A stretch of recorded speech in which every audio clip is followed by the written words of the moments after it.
So we have talked about the inception story for many different races in the Elder Scrolls world. I mean, we know where humans come from, we know where elves come from, right? We know of the humans coming from Admora, we know of the breath of life that was taking hold on top of the throne of the world that essentially created everything and suffused the world with magic, something that the Nords believe in, and obviously they have their Nordic stories and everything.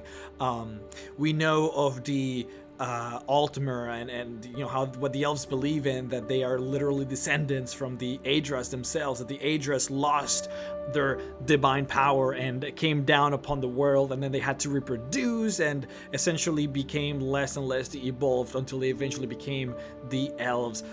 We know of the stories, and this is something that I've been talking about recently, right? We talked about the orcs and how did they come from. We know that they were cursed, right, by Daedras, and that sort of turned them into this bizarre, monstrous version of themselves. We know of the Shimmer essentially just running away or trying to make their own culture. They essentially broke off from the High Elves and ran all the way north to Morrowind and became their own civilization. And these are all stories that are very well attributed into the lore, and these are stories that we have talked about it before. Hell, we know of the Argonians and how they literally come and were created by the Hist. We know of the Bretons, how it was elves and men and how they integrate into the society, forming this race of hybrids, and how they were hated because of that. But what about the Khajiit?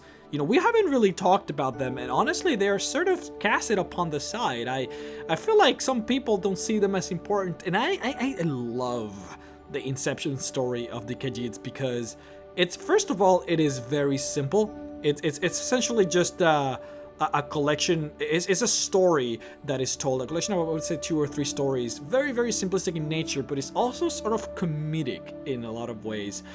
And you're gonna find out why. There's some really striking resemblances to some of the characters between, what the Khajiits believe in and the other races. So let's begin. It all started with what starts off as original litter mates, and you're gonna find this in the Khajiit stories. Everything has to do with cats. Literally everything. Like, the names are very sort of cat in nature. They're like purry and things like that. It talks about litters, and it talks about, just cats in general. So it all started with the litter mates Arnur and Fatome, and of course all of these names, again, resemble the other gods that we know. But Arnur and Fatome essentially were having babies together. And it talks about the very first litter. It talks about actually the very first cat that was birthed was called Alkosh, which is obviously Akatosh. But then after that, in this first litter, came in Kinarthi, which is Kinnereth, Magrus, which was Magnus, Mara, and then Srendar, which is obviously Stendar. And this is our sort of like the first group of entities, the first group of cats, of cat gods, ancestors that were created. And, we all know that they're all Daedras from the other origin stories. We know that they're all inherently good. And it makes sense in the story of the Khajiits how litters that are created sort of share, all of them, a very specific nature or a very specific proclivity for either goodness or badness or chaotic or, rules or something, that they all share a certain something. But then there was a second litter, and this second litter essentially was most of the Daedras. And here you have Meruns, which is Merun's Dagon. You have Mafala with an F, which is Mephala with a PH. And we have Sangin, which is Sanguine, of course. And the specific books that tell the stories of the Khajiits essentially say that there were a lot of Daedras in this litter. It only specifically mentions the ones that I just mentioned, but it does say that there were others that were created. It doesn't say specifically who, though. But apparently, according to the story, that was it. Like, as far as Anu and Padome, or Arnur and Fatome, this was essentially all that Anu wanted to create. However, Fatome, for some reason, really enjoyed giving birth to babies. So what she did is, in secret, she gave birth to a third litter. And this is where the story gets interesting, because this is what completely changes from the other stories. In the other stories, of course, you have the legends that Lorcan, he wanted to create this planet because he wanted to, and in some stories they say that Lorcan was a fleeting thought, that he didn't have this concrete sort of personality, so he wanted to create a planet so that he could become a permanent entity, so that he could exist in a place. Something that he never had before, and that's why he created the planet. He obviously fooled everyone into creating it, etc., etc. It's interesting because the Khajiit believe in something entirely different. Well, not entirely, but somewhat different. They believe that the third litter that Fatomé created all by herself was Nirn, which is obviously Nirn, and the moons. And then added to that was Azura. It's interesting because in the other stories, in the stories that the elves and the humans talk about, they say that from the blood of... Well, they do say that Anu and Fatomé fought, and when their blood interconnected, the Azura and the Daedra were created. Essentially, with the blood of both Anu and Fatomé, the Aedras came, and then from the blood of Fatomé, alone, the Daedras came, and that's where the natures of, the Daedras being chaotic, full-on chaotic, whereas the Aedras being a combination of chaotic, but also sort of very much like, static in nature. The Anu was sort of the lord of static, sort of perfection, and then Fatomé being chaos, and when you combine the two, you form the Aedras. The Khajiit essentially believed that it was more like they were having children, and Nirn essentially came from just Fatomé, or just chaos, which is just an interesting way of looking at it. But it's interesting because it seems like to the Khajiit, Nirn is essentially a god, is an entity, is a creature. The planet itself is alive, and it has a soul, and it has desires. And this is something that literally no other, as far as I know, no other religious culture in Elder Scrolls believe it to be the case. Most just see Nirn to be like just a dimension that was created by Lorcan, essentially, and that's it. The Khajiit believe it to be alive and have its own desires and I guess wants, right, and needs. But it talks about this secret third litter, which was Nirni, the moons, and Azura. And then it talks about how Fatomé was essentially dying. All of this birthing was causing Fatomé to die. And this was the reason why Arnor didn't want it to create more children. It was because the process of creating children was taxing to their divinity. It was essentially making them die. And because of that, Arnu got upset at Fatomé. For some reason, I'm not sure really what their marital status is, but they got really upset between one another. So Fatomé essentially hid. And while hiding, she created one last litter, a fourth litter. And from that litter came Lorcach, which obviously is Lorcan. And the stories that are told here is that, first of all, Nirni wanted to have children. She essentially wanted the secret of life to be told to her by Fatomé, which Fatomé gave to Nirni, and that's something that we're going to sort of touch in later. But as Fatomé laid dying, the stories say that no one really cared for her. The only entity, the only child that was actually in there during the deathbed of Fatomé was Azura. And because of her kindness, because she was there keeping her company as she lay dying, Fatomé gave Azura a gift. And she said to Azura, "You will be able to choose from the children that are created from here on out. You're going to have the power to choose one of them and essentially make them better. You're going to make them smarter, more cunning. You're going to make them faster. They're going to get abilities, like they're going to be able to climb walls. They're going to become more deceptive. Like they're just going to become better in general. And those children are going to be your children." Like this was a pretty big gift that was given to Azura. Now, Nirni wanted to create children, but she couldn't. You can't just simply create children in the void. So she asked Lorca, "Hey, Lorca, I need you to create me a place where I can actually have my children." And that's where the entire thing with, Lorcan sort of making all of the other entities give their divine power to fuel it all into this plane of existence. And then obviously Lorca in this sort of tale says that Lorca trapped all of these divine creatures into.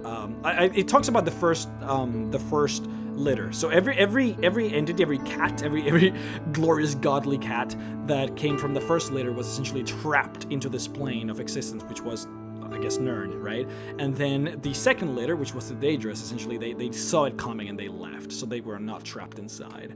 But it's interesting because this plane of existence was created in and all around Nirn, right? This god Nirni. And then Nirni essentially started birthing children in this plane of existence, which is where the mare and the humans come from. Now, Azura said, okay, I like these people. And she essentially picked a group of people, it's a group of elves that used to live in what is now elsewhere. And she said, all right, these are going to be my children. And they're going to be awesome children. They're going to be better than any other children. So what happened was Nirni got upset. She said, hey, what the fuck? These are my children. You can just call them your children. That's fucked up. So what she did is she contacted Ifri, which you all know to be the patron god of the Bosmer in Valenwood. At that time, I would assume that he would be sort of a powerful entity of the forest, which I guess has always been the case, right? So Nirni contacted Ifri and said, hey, Azura stole my children. Go fuck them up, please. Ifri said, okay, essentially.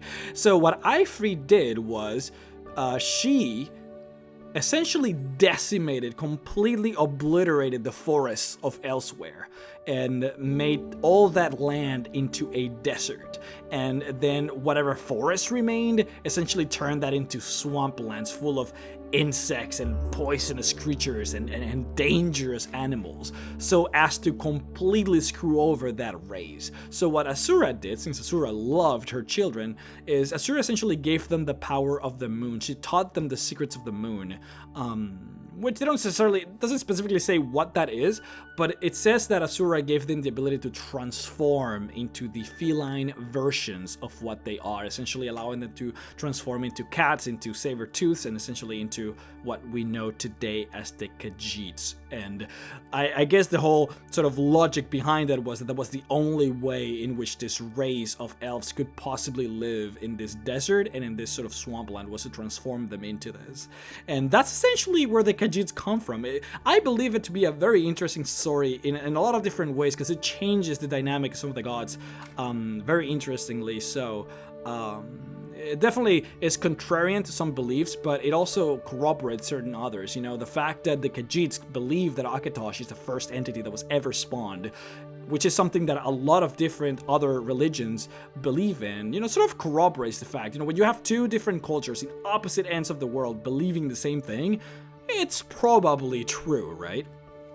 But I think most of all, this speaks volumes of Azura, right? Because I feel like for the most part, everyone has this idea of how Daedras are supposed to be this negative force on the world, this chaotic sort of creatures that only want destruction and change. When you start looking into these stories, when you look at the stories that the Dark Elves tell and the stories that the Khajiit tell, you get this entirely different point of view, this entirely different expression of these entities. I mean, Azura is almost seen as a mother, this very caring, very defensive mother that wants to help you.